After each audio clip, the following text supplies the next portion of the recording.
Now, should I stop this drug? So, should ARNI be discontinued once the LVEF improves the so-called heart failure with the recovering ejection fraction or the improving ejection fraction? Because the patient might tell you that this drug is a little bit costly and is difficult for him to take. So, definitely you will have a tendency to discontinue this drug. Let us see this diagram, which clearly establishes that how a patient of heart failure reduced ejection fraction, mid-range, or a preserved ejection fraction shows. Now, if you see the heart failure preserved ejection fraction, 60 to 90% of the patient will remain in preserved ejection fraction. 10 to 20% of the patient will go to this thing that is mid-range ejection fraction, and there will be some very few population of patients, around 2 to 20%, which may go to reduced ejection fraction.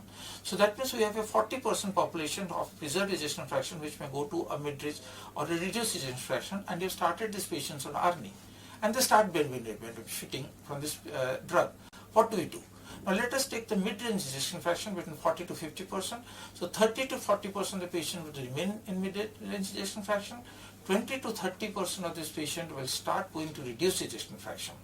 Similarly, in reduced ejection fraction, at least only 10 to 20% may go to preserved, and around 10 to 20% will go to your mid-range, and 60 to 80% remain in heart failure reduced ejection fraction.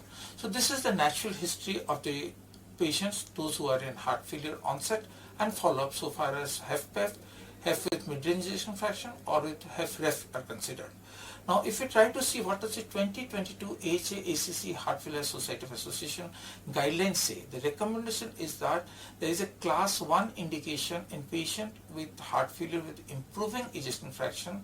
After treatment, guideline-directed mediated therapy should be continued to prevent relapse of heart failure and LV dysfunction, even if patient becomes asymptomatic. So please do not go with the idea that my patient has started improving, I'll take off the ARNI.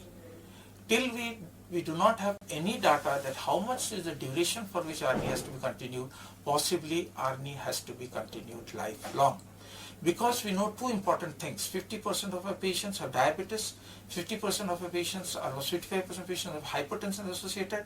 Now data is coming up, guidelines are coming up that ARNI can be used as an antihypertensive drug. Now, because if your patient is a hypertensive, so continue ARNI as an antihypertensive drug, and this will help in improving the ejection fraction and in preventing heart failure.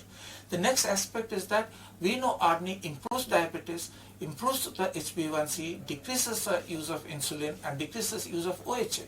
So why should I pull out my patient of diabetes and hypertension having heart failure from an ARNI? I should give the benefit. So continue this drug lifelong, even in case your patient does so